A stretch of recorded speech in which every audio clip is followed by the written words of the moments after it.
இந்த சம்மரில் சம்மந்தமே இல்லாமல் ரொம்ப டயர்டாக ஃபீல் பண்ணுறீங்களா? மறக்காமல் இந்த ரெசிபியை ட்ரை பண்ணி பாருங்கள். குறிப்பாக நம்ம உடம்புக்கு தேவையான நீர்த்தன்மை, விட்டமின் பி காம்ப்ளெக்ஸ் இருந்தாலே போதும். உடலுக்கு தேவையான சுறுசுறுப்பு ஆட்டோமேட்டிக்காக கிடைச்சிரும். அது இல்லாமல் டயபெட்டிஸ்க்கும், வெயிட் லாஸுக்கும், இல்லை ப்ரெஷருக்கோ டயட் ஃபாலோ பண்ணுறவங்க கூட இந்த ரெசிபியை தாராளமாக வாரத்துக்கு ஒரு முறை ட்ரை பண்ணலாம்.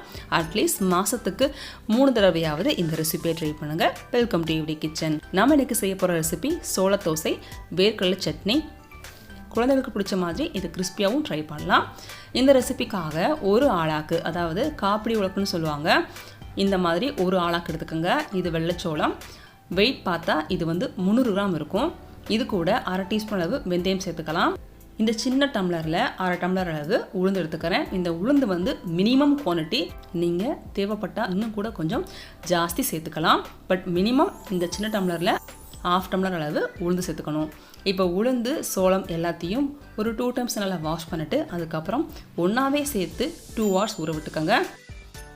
இது நல்லாவே பேட்டர் உபரி கிடைக்கும். ஸோ 2 hours ஊறட்டும். சோளம் நல்லா ஊறிடுச்சு. கிரைண்டரில் ஃபர்ஸ்ட் சோளத்தை போட்டு நல்லா மசிஞ்சதுக்கு அப்புறமா தண்ணீரை கொஞ்சம் கொஞ்சமாக தெளித்து நல்லா பந்துன்னு சாஃப்டாக அரைச்சி எடுத்துக்கலாம். இது கூட 1/2 டீஸ்பூன் அளவு கல்லுப்பு சேர்த்துக்கிறேன். பாருங்கள், இந்த அளவுக்கு மாவு நல்லா சாஃப்டாக இருக்கணும். இது அப்படியே கொஞ்சம் தண்ணி சேர்த்து தோசை மாவு பதத்துக்கு கரைச்சி எடுத்துக்கலாம்.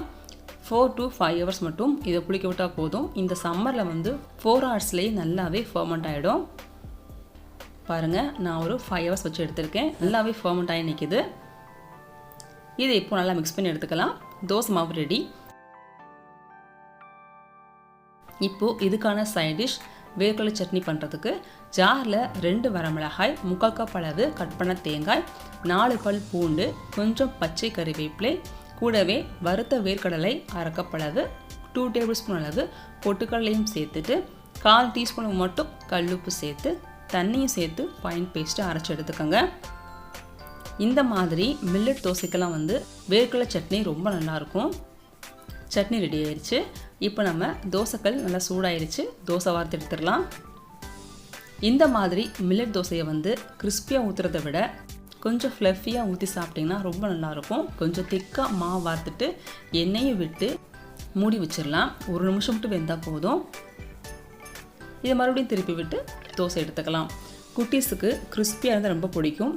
இன்னும் கொஞ்சம் தண்ணி சேர்த்துட்டு நீங்கள் தின்னா வார்த்தா கூட தாராளமாக கிறிஸ்பியான ரோஸ்ட்டு கூட நீங்கள் சோள தோசையில் ரெடி பண்ணலாம். இந்த ரெசிப்பியை டயட் ஃபாலோ பண்ணுறதுக்கு மட்டும் இல்லாமல் எல்லாருமே சாப்பிட்லாம். மறக்காமல் ட்ரை பண்ணி பாருங்கள்.